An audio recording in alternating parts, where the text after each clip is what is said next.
your social is it just goes with you, buddy. That's true story, but you can get that changed too. You can just go to Social Security office, get that changed.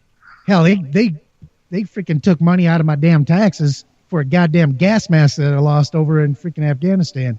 Oh fuck! Like 5 years after I got out. So, dude, my guy must have fucking sucked. How'd you not get a field loss on that? No shit. I have no idea.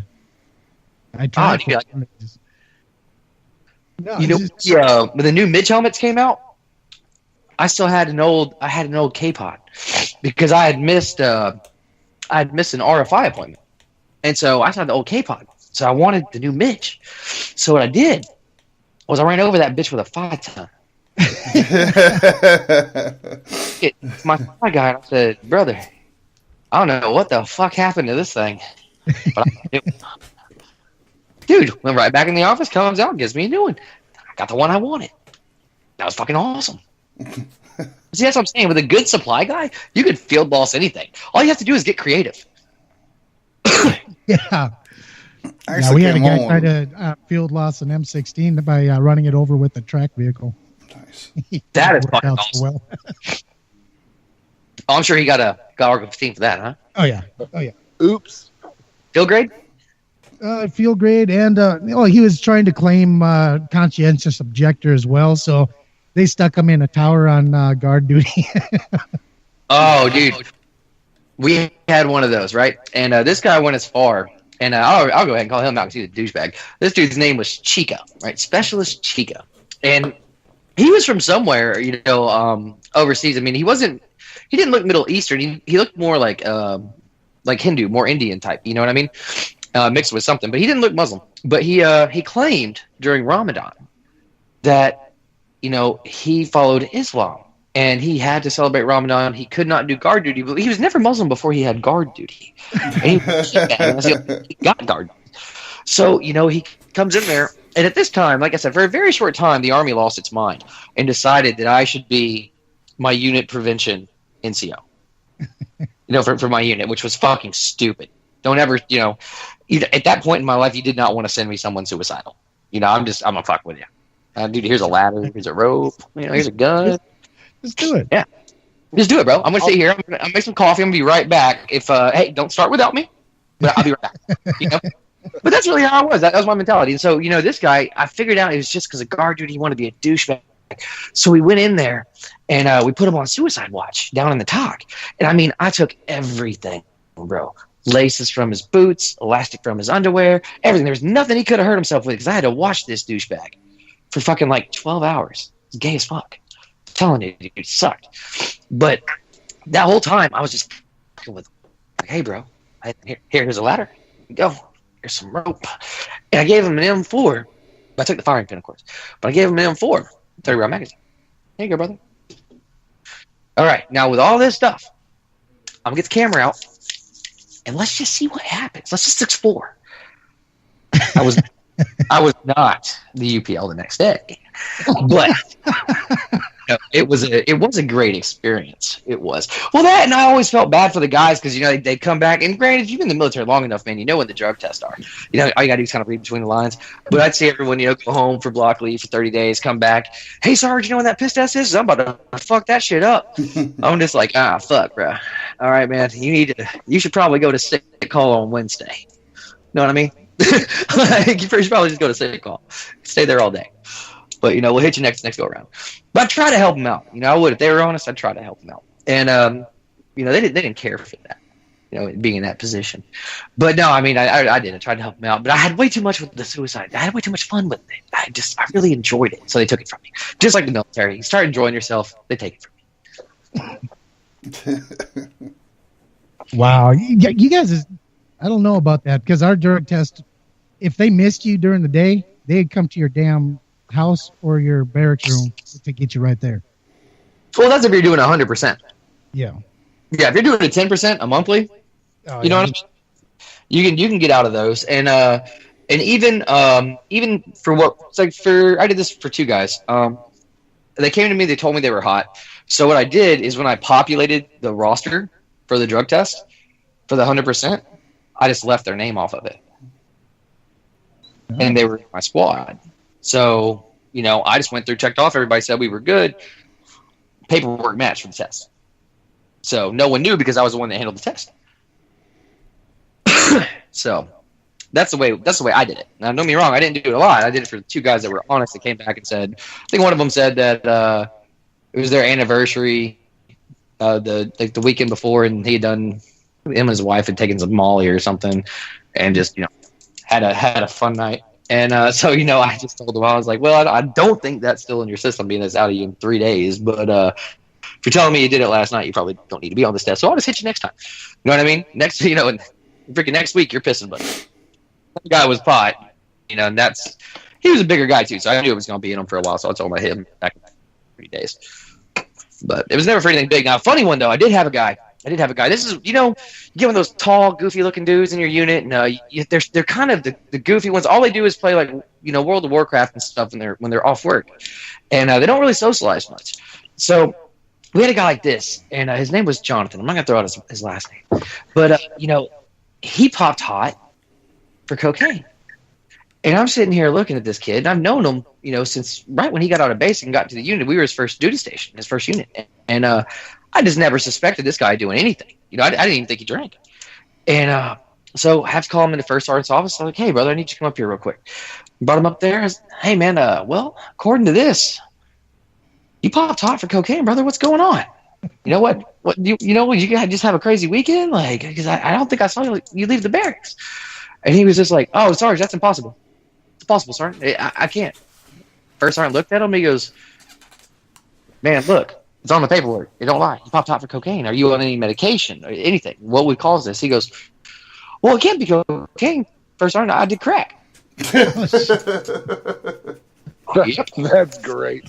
First sergeant just looked at him and he said, son, you did what? And he said, I this hooker this weekend and I did crack.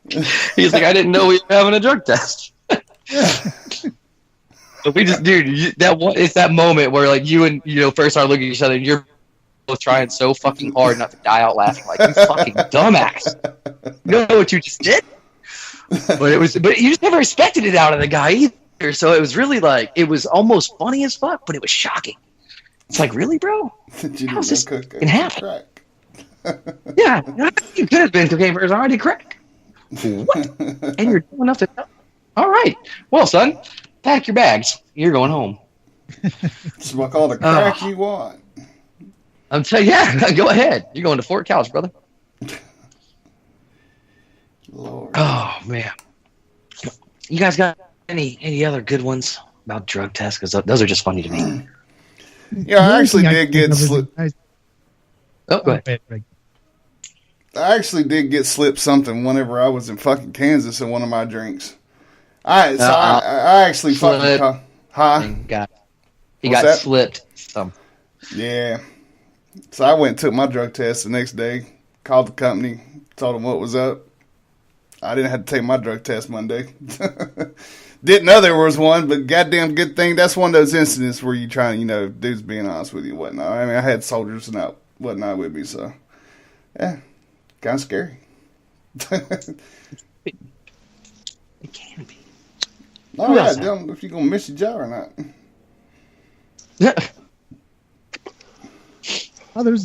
We've had guys that have tried to play the game, where they look alike, somewhat alike. So they'll throw on one guy that's clean, will throw on 3 different people's blouses and thinking that's going to get them by. That was probably the most common one that I saw.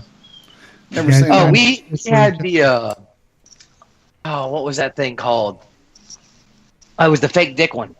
The fake dick. Yeah, seriously, it's like it's like a fake dick that comes with sterile piss in it, right? Yep. And they only come in 2 colors, in white and black. You know what I mean? But dude, this veiny triumphant motherfucking thing is not attached to a guy who's fucking 5'1", white as can be with a big black dick. Like, bro, you got the wrong one. Amazon, fuck me again. Right, and I'm telling you, man, you can it just happens. You can see it. You know, and like, as having having to be a fucking meat watcher, because I know we all had to do that as NCOs at least one time. Yeah. Fucking, you're sitting there, you're like, bro, come on, man, fucking, really? You couldn't try anything else. You had to go with a black supercock looking motherfucker. Dude, you're white. Like, you can't even buy the right one. I know you're on drugs. You can't even cheat right. You bought that high, didn't you? Right? It's like, fuck, brother, you didn't even open the box. As far as I thought it said it was a white dick, man. I thought most dicks were white. Black. So, y'all should have switched. You know? I forgot to put my sock on when I went to the tanning bed, bro. I was in Korea for a year, Sergeant. That's that black syphilis. How'd you get off the island? I got dared. It's frostbite, bro. Oh, that's a good one.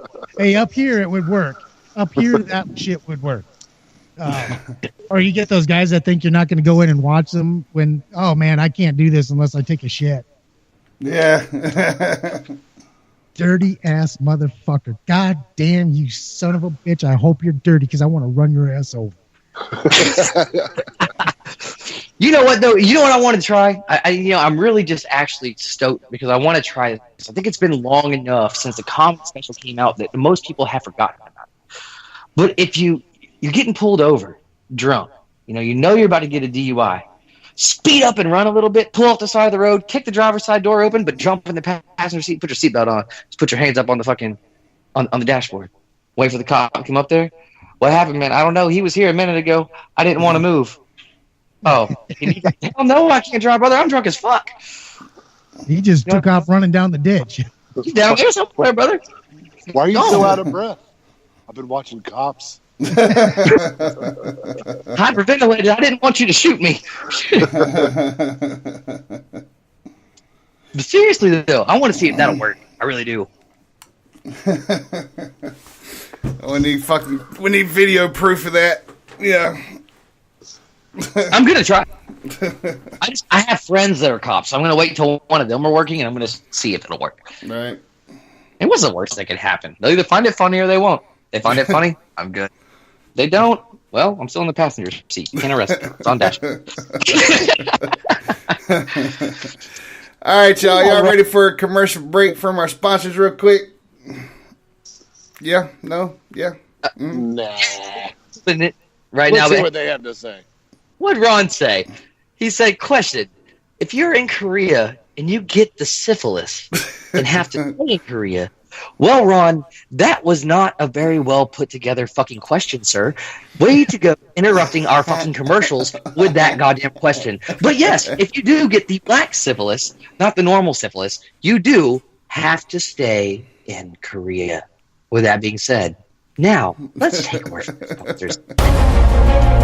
October 6th. At the Underground, Charlotte, North Carolina, comes the biggest veteran event of the year. Operation I Got Your Six.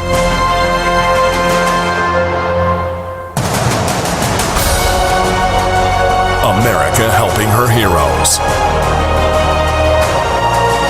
And coming together to rock the night away. At the most epic venue in North Carolina. Operation I Got Your Six. Hosted by the Dangerous Grounds Network. Let's get dangerous. What up, this is Aries Cobain of Redcon 1 Music Group, and you listening to the Dangerous Grounds Network. I mean, any place where I can say f*** is dope with me. I can say f***, right? Why y'all keep censoring when I say f***? Fuck it, and fuck your safe space. Let's get dangerous. The Magic Vape Shop. Come on in to the most extreme vape shop in the USA. The Magic Man will slam and mix all your vaping needs at prices you can't beat. With all the vape gear at your fingertips, the Magic Man will provide you with all your desires. See us on the web at themagicvapeshop.com. Let's get vaping. Yo, this is Jeff. This is Mark. I'm Mike. I'm Craig. This is Meg. We are Kings Hollow, and you're tuned into Dangerous Grounds Network. Yeah. Run by Special Ops veterans, putting people in war zones to work and working where others fear to tread. Each one of our products is manufactured in current or post-conflict areas.